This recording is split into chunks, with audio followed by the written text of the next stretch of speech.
पवन पुत्र बजरंगबली की माता अंजनी अपने पूर्व जन्म में इंद्रराज के महल में अप्सरा थी। उनका नाम पुंजिकस्थला था। उनका रूप बहुत आकर्षक और स्वभाव बहुत चंचल था। एक बार चंचलता के कारण उन्होंने तपस्या में लीन एक आर्षी के साथ अभद्र व्यवहार किया।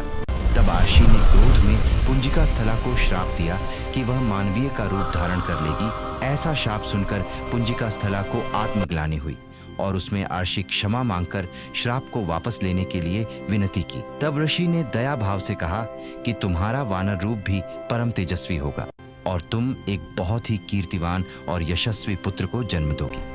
आपका स्वागत है दोस्तों हमारे चैनल में। तो आइए आज की कड़ी में जानते हैं बजरंगबली की मां अंजनी के पूर्व जन्म की विस्तृत तथा साथ ही हम आपको बताएंगे कि बजरंगबली का जन्म किस प्रकार हुआ और क्यों उनको वानर रूप मिला। तपस्या में लीन अर्षि से शराब मिलने के पश्चात एक दिन पुंजिकास्थला से इंद्रदेव ने मन चाहा, वरदान मांगने के लिए कहा। तब पुंजिकास्थला ने इंद्रदेव से आग्रह किया कि यदि संभव हो तो वह उसे अर्षि द्वारा दिए गए शाप से मुक्ति प्रदान करें। इंद्रदेव के पूछे जाने पर पुंजिकास्थला ने बताया कि मुझे प्रतीत हुआ कि वह अर्षि एक वानर है और मैंने उन अर्षि पर फल फेंकना शुरू कर दिए, परंतु वह कोई साधारण वानर नहीं अपितु परम तपस्वी साधु थे। मेरे द्वारा तपस्या भंग होने के कारण उन्होंने मुझे शाप दिया कि जब भी मुझे किसी से प्रेम होगा तो मैं वानर का रूप धारण कर लूंगी।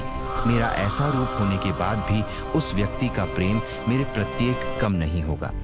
इंद्रदेव ने पूरा वृत्तांत सुनने के पश्चात कहा कि तुम्हें धरती पर जाकर बांस करना होगा। वहां तुम्हें एक राजकुमार से प्रेम होगा जो तुम्हारा पति बनेगा। विवाह के पश्चात तुम शिव के अवतार को जन्म दोगी और इसके पश्चात तुम्हें श्राप से मुक्ति मिल जाएगी। इनके वचन सुनकर पुंजिकास्थला अंजनी के रूप में धरती पर निवास करने लगी। एक बार वन में उसने एक युवक को देखा जिसकी ओर वह आकर्षित हुई। जैसे ही उस युवक ने अंजनी को देखा, अंजनी का चेहरा वानर का हो गया। अंजनी ने उस युवक से अपना चेहरा छुपाया। जब युवक उसके पास आया तो अंजनी ने कहा, मैं बहुत बदसूरत हूं। परंतु जब अंजनी ने उस युवक की ओर देखा तो वह भी वानर रूप में ही था।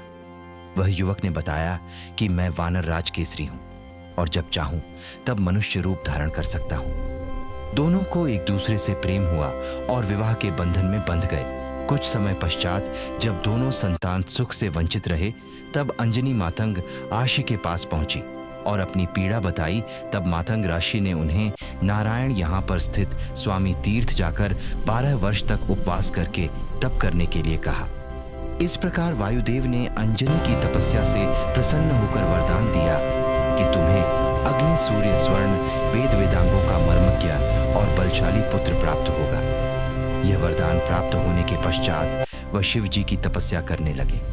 तब शिव जी ने प्रसन्न होकर उन्हें वरदान मांगने के लिए कहा और फिर अंजलि ने आर्षि द्वारा मिले शाप के विषय में बताते हुए कहा कि इस राशि से मुक्त होने के लिए मुझे शिव के अवतार को जन्म देना है। इसलिए हे महादेव, कृपया आप बाल रूप में मेरे गर्भ से जन्म लें। शिवजी ने अंजनी को आशीर्वाद दिया और उनके गर्भ से बजरंगबली के रूप में जन्म लिया। अंजनी पुत्र होने के कारण हनुमान जी को अंजनेय भी कहा जाता है। और दोस्तों यहाँ पर समाप्त करते हैं। आशा करती हूँ कि आपको यह कहानी पसंद आई। अपने लाइक, कमेंट और शेयर से अपनी राय हम तक जरूर पहुँचाएं।